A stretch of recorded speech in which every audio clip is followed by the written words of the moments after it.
All right, so halftime. We got the food ready. We got the drink on deck. I personally had to use the bathroom. Excuse me. The fans are back in the stands. Yeah. Now. Right. So we're gonna talk about OCMS again. That's baby. One Chance Many Sounds. Yeah. Talk to me about it. What you got? Like, give us the overall spiel.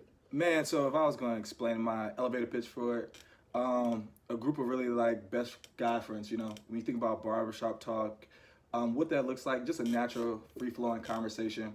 But we're beginning to incorporate live features into that too, where we're interacting with our audience in different things and taking suggestions and really seeing kind of where we can go with it on a lot of different levels. Okay. It's crazy actually to think like where we even started with this, because I can remember last year this time, I had a YouTube channel I was doing, which was just One Chance, One Sound. And I met Bobby and Brandon at the time. Shout out to them, big part. Bobby hosted the show, Brandon, big part of everything. Travis, Marcus, Trey, everybody who just done on it, Rob. And pretty much, I was originally doing the YouTube channel, and I was like, you know what, it's kind of cool to talk by myself, but you know what, like, it does, and you got to hear yourself talk all the time. You're like, God, that sounds stupid, right? Like, shut up, like, listening to yourself. But it also, like, felt a lot of, like, self-promoting, and it's like, my whole big thing was, like, instead of it being focused on my opinions, I wanted it to be about others' perspectives. That's fair. So, like, instead of one opinions, many perspectives. And I really brought the fellas in on that, and it's been amazing where we've gone with it, and where we still plan to go a little bit more. Okay. I think the whole podcasting experience has been, like, there's things you try out, and you're like, all right, that's corny, and you're like, all right, that's lame. Maybe we need to focus a little bit more on one thing, Right. and you got to kind of reel it back in.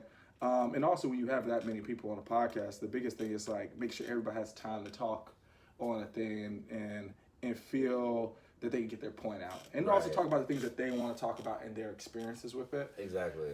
So originally when we started doing it, we wouldn't even discuss the topics at all. Like, now we got to the point where we have a list of topics, and then we go into the show, and then we start talking about the topics. Okay. Before, we used to have special guests and different things where we literally would have to figure out our own answers to these things, like, in the moment, on the scene. But it made it fun. I like that. Yeah, I liked it. It made it fun.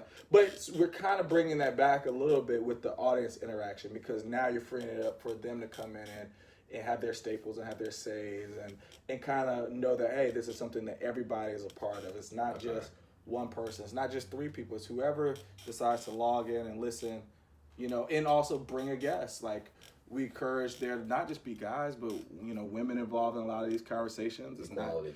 Right. It's not just about basketball. It's not just about relationships. Not just about dating, but also local community stuff, mental health stuff, and it's funny because we're on I think our 29th episode was right before New Year, so the next one will be a 30th one, and so it's crazy because you would think you would run out of topics, like, but there's always something to talk about. There's always something going on in the news. Always something to have a different take on, and I think that's the brilliance when you have a lot of people. So.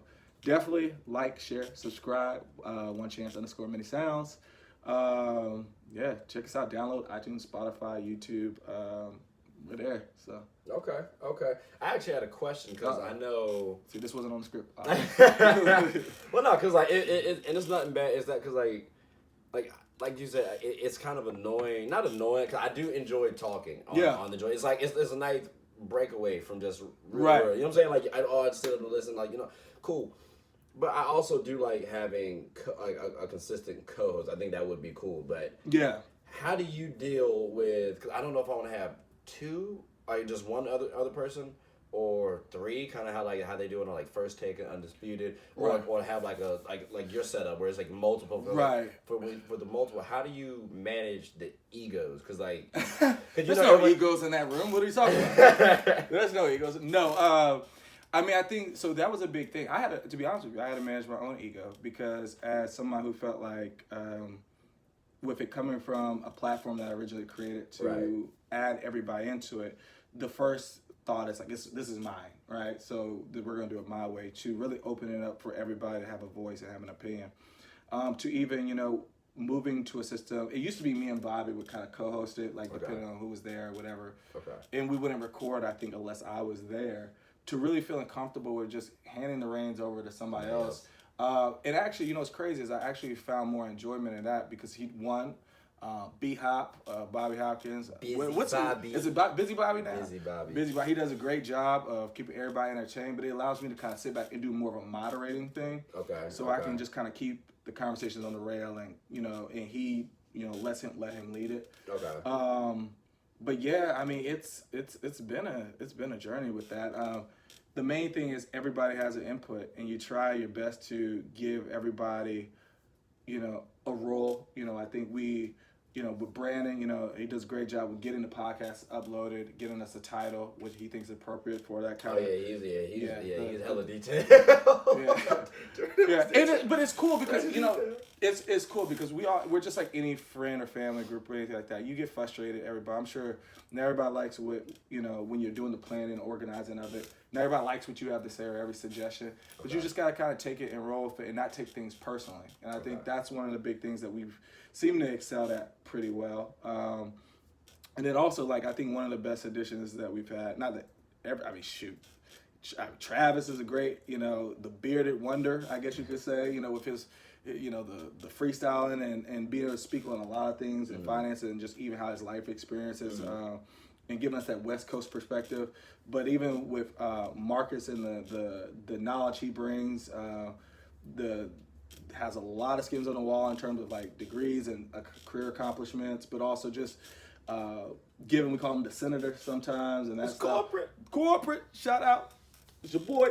But no, so I think about all those guys, and I definitely try my best to do my LeBron James role and just facilitate, like pass, and we win the championship. Like I got a KD on my left, I got a whatever. I'm good being the facilitator. I'm good. Like, it's cool. I don't know if you want to say you to LeBron because he does have a 3-6 record. You could say Kobe because at least he got 5-2. I'm just saying his record is. Well, better. I passed the mic to my teammates, when they're open, so I can't really say Kobe. When somebody else wants time in their shine, I try to let them get popped. Fair. So that's fair. I mean, Kobe only averages 2 less assists than Bron, but we're not going to talk about it. I mean, hollow assists. We talk about hollow. Russell Westbrook averages a lot of assists, but is worldwide known as a selfish basketball player. So I'm sorry. Is it an assist?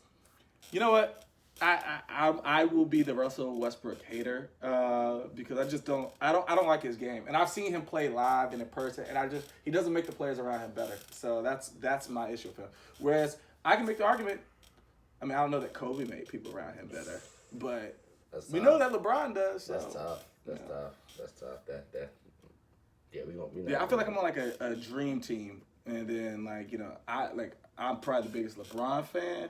But, then I got my boy Rob, he's a Kobe fan, Hop, he could be KD, Brandon could be AD, and then Marcus could be, Luka Doncic, like whatever great player, or, Paul, whatever is a great player, or Kawhi, whoever you want to be. The oldest? I think Marcus is the oldest. And you gave him the youngest comparison. That's funny. Because he's youthful. that's that little corporate. He's up and coming. If his podcasting career, he's more the rookie of everybody else. Okay. So he's getting that young energy. So I'm not talking to you what I did there. Okay. He might be league MVP this year. Okay. It makes sense then, because he does a lot of the live videos more. So he does. Yeah, and definitely with him and Bobby doing the music and just finding different ways to be a little bit more in touch with like pop culture, I guess you could say, and those type things where, because the biggest thing is not everybody knows everything, and I think those guys definitely do a great job of bringing like a certain attention to the group that, maybe some of us don't naturally pull, so. Okay. All right, got you. Yeah. All right, well, hope I shouted everybody out. Hey, if you missed them, tough. SOL, it is what it is.